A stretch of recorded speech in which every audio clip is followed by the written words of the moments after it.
Dans le trailer de Superman, qui est sorti maintenant il y a quelques semaines, il y a une image où on voit Superman avec un robot dans la forteresse de Solitude. Ce robot, c'est très probablement le robot Kelex.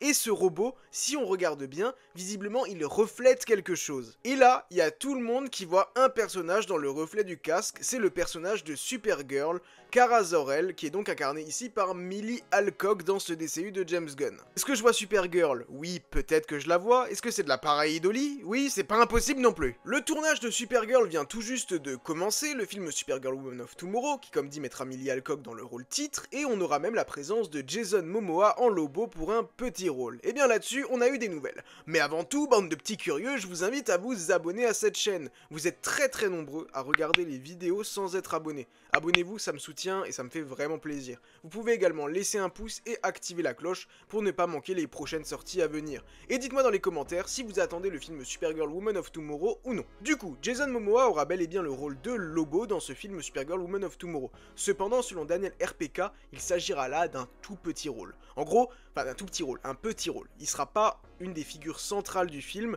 et ce sera plus de l'ordre vraiment comme dit d'un petit rôle, mais il aura visiblement, en tout cas c'est ce qui selon Daniel RPK semble dire, un projet dans l'avenir, un projet centré sur Lobo. Mais on a déjà eu pas mal de projets secondaires qui ont été annoncés récemment, donc je pense qu'il faut attendre un petit peu avant d'annoncer un projet Lobo. Bien qu'en toute honnêteté, un projet Lobo est déjà bien plus légitime pour moi qu'un film Sergent Rock ou qu'un projet Clayface, mais ça, on en reparlera. Mais sachez une chose, si je peux vous donner un conseil, ne sous-estimez pas le potentiel du personnage de Lobo. Vraiment pas. Surtout avec le casting Jason Momoa, il y a un truc incroyable à faire avec ce personnage. Allez lire la balade de Lobo et vous comprendrez. Mais du coup, il se pourrait très bien que Millie Alcock soit déjà présente dans le film Superman et visiblement elle est dans la forteresse de Solitude. Et cela, si vous connaissez un petit peu les comics, bon là ça remonte à quand même un certain moment, au Silver Age, c'est-à-dire la période de 1956 à 1970, bah, ça laisse de mauvais souvenirs. Dans Action Comics numéro 252, qui est sorti en 1959, eh bien, Supergirl est arrivée pour la première fois sur Terre. Envoyée par Zor-El, elle était un peu plus âgée que Clark, que Kal-El quand elle a quitté Krypton, mais suite à un problème temporel avec sa capsule, elle est arrivée sur Terre au moment où Superman était déjà à l'âge adulte. Et à ce moment-là, alors qu'elle est toute contente de retrouver son cousin, eh ben lui décide de la cacher du monde. Il estime que pour le moment, le monde n'est pas prêt tout simplement à découvrir une deuxième kryptonienne et qu'elle doit d'abord apprendre à gérer ses pouvoirs avant de faire quoi que ce soit. Et donc d'abord, il va l'enfermer dans sa forteresse de solitude pour qu'elle apprenne à contrôler ses pouvoirs et il va la garder un petit peu en mode arme secrète. Et il va également placer Kara dans un orphelinat sous le nom de Linda Lee. Et dans cet orphelinat, eh ben, elle va en quelque sorte suivre une double vie, sa vie à l'orphelinat et sa formation par Superman à côté. Ouais, clairement, ça peut paraître vraiment étrange selon les normes actuelles. C'est pour ça que ce serait vraiment ouf si James Gunn partait dans cette direction. Après, ça vient d'une intention louable. Son but, c'est quand même de protéger son secret. Il pense que la Terre n'est pas prête à accueillir une deuxième kryptonienne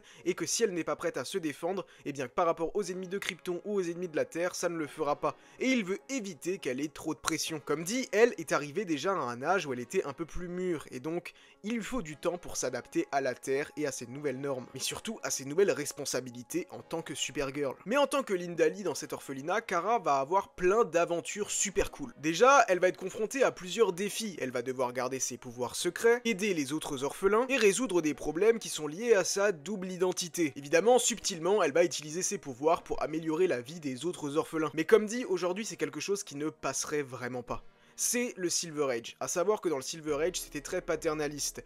L'homme prenait vraiment le contrôle sur l'héroïne, dans le sens où c'était lui qui était au-dessus, qui la protégeait et qui lui apprenait à être une héroïne. Heureusement, à un moment donné, elle finit quand même par être adoptée par Fred et Edna Danvers, chose qui a été reprise en quelque sorte un petit peu dans la série Supergirl de la CW, où elle devient Kara Danvers également. Par contre, dans les comics, en tout cas dans le Silver Age, il n'y a pas de Alex Danvers, de sœur pour l'accompagner. Cette adoption, ça va marquer un gros tournant pour Kara, puisqu'elle va enfin être entourée de gens qui l'aiment, et ça va l'aider à se familiariser avec la vie humaine. Et vous allez me demander comment ça se fait qu'elle a été adoptée? Bah en fait, évidemment, jeune super-héroïne va commencer à forcément utiliser ses pouvoirs pour aider les autres. Et au fil du temps, elle va commencer à gagner la confiance de Fred et Nat Danvers. Et dans le numéro 279 d'Action Comics, en 1961, il décide de l'adopter, après que Superman ait décidé de rendre son existence publique. Et évidemment, elle finit par devenir Supergirl. Maintenant, on le sait, le film Supergirl Woman of Tomorrow va s'inspirer du comics de Tom King, comme dit Supergirl Woman of Tomorrow, dans lequel Kara décide de fêter son anniversaire, et pour cela, elle va se rendre vivre sur une planète près d'un soleil rouge pour ne plus avoir de pouvoir,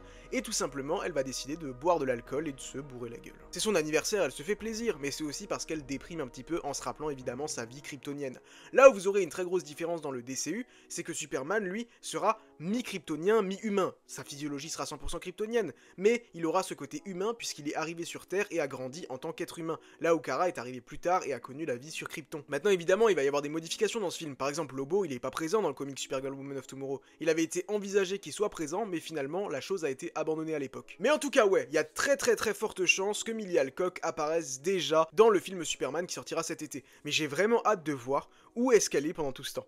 Franchement, comme dit, je n'imagine pas une seule seconde que James Gunn va reprendre cet élément du Silver Age, parce que ça passerait vraiment pas aujourd'hui, mais du coup j'ai vraiment hâte de voir ce qu'il va faire. Si vous avez des théories, dites-les moi dans les commentaires, balancez tout ce que vous avez, j'ai vraiment hâte de vous lire, et on se donne rendez-vous très bientôt à Metropolis.